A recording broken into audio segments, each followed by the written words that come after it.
Okay, so chapter 17, A Visit from St. Nick, and Epilogue. How did Mrs. Dowdle pay for the windows of the church, and describe the present Ruth Ann got from Mrs. Dowdle? And tell a friend why they should take the time to read this book. I want at least 3 good sentences there, not 3 for 3. Give me good reasons that they should read this book. This whole series is great. But so you're giving it whatever, 12 stars, whatever your ranking system is. You were giving it that many. Because I said so. But tell me why. Okay. A Visit from St. Nick, chapter 17. It was nearly Christmas Day by the time we Barnharts left church. The bride and groom had long fled. What they drove, I never knew. The rest of the Burdicks had hauled Aunt Madge back to the sticks. Brad went off between Mrs. Dowdle and Mrs. Wilcox. Miss Flora Shellabarger had fired up her Packard Clipper, but plenty of people wanted to linger on the church steps, replaying the evening and giving one another greetings of the season. Dad and I made a final check of the windows before he locked up the church. It was long afterward before I learned where we came by those top-of-the-line windows, stout enough to keep December's fury out. They'd been paid for with Mrs. Dowdle's profits from her roadside stand back at the time of the Kickapoo Princess. So she hadn't buried her money in Joey's room or out in the melon patch. She'd given it to the church, though she wasn't a church woman. All her gifts were supposed to be secrets, of course, but it took the whole town to keep a secret. Ruth Ann was half asleep in Dad's arms as we turned toward home. The big tree still blazing in Mrs. Dowdle's bay window showed us the way, though she'd put it there to show Brad his. Our own tree winked out of the front window across the porch. As soon as we were inside, we saw we had a visitor. There on an end table was a plate of Christmas cookies, half-eaten, sugar cookies in shapes, and divinity fudge. Ruth Ann was bolt awake now and sliding down Dad. She rolled her eyes at the cookies and stared at the tree. Actually, the Dempsey's tree. In front of it stood a doll buggy, and it hadn't come from the Goodwill store. It was an old-timer, tall and wicker with wire wheels and a patent leather seat. It looked a lot like the one Mrs. Dowdle had me bring down from her attic. You could find anything up in that attic. Now it was freshly sprayed a snowy white with ribbons worked through the wicker. Somehow Rachel had found her way downstairs and into it. She sat in the patent leather seat, gazing one-eyed around the room, wondering what had kept us.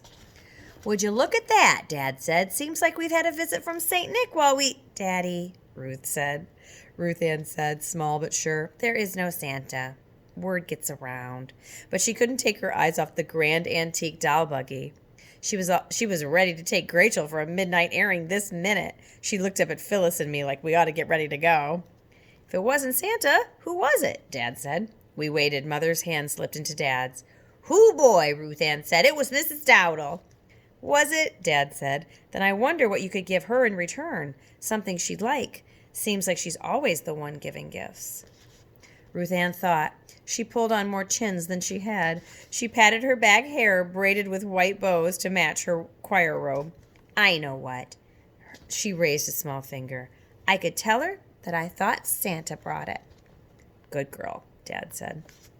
Then we all hung up our stockings with care because we did that every year. I hadn't expected much out of this particular Christmas since I was in kind of an in-between time, too old for toys and still 42 months away from a learner's permit.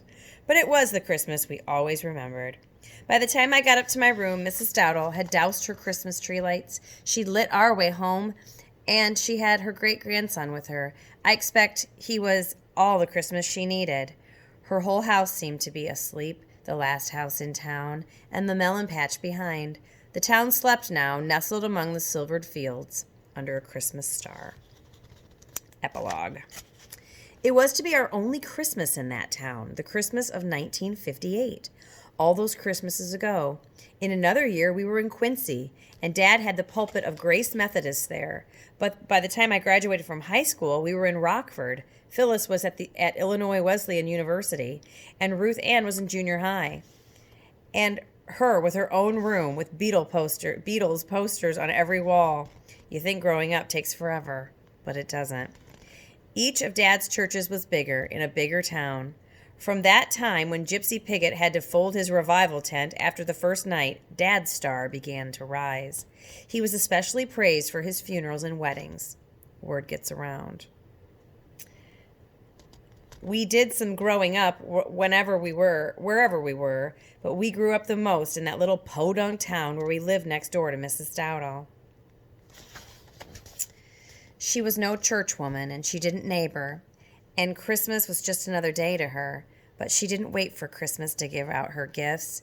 She gave too many. They wouldn't have fit under the tree, not even the tallest blue spruce from the Dempsey's backyard. The end. So good. Excellent, excellent, excellent. Season of gifts. So every season she gave a different gift, didn't she? Every chapter she did something awesome for somebody else. Love this. I'm sad. Just like a good friend you say goodbye to. That's what books are. Friends that we get to spend time with, and it's over, which is kind of sad. But you can always reread it. Well, no, you can't. You got to bring it back to me when this madness ends. Okay, bye.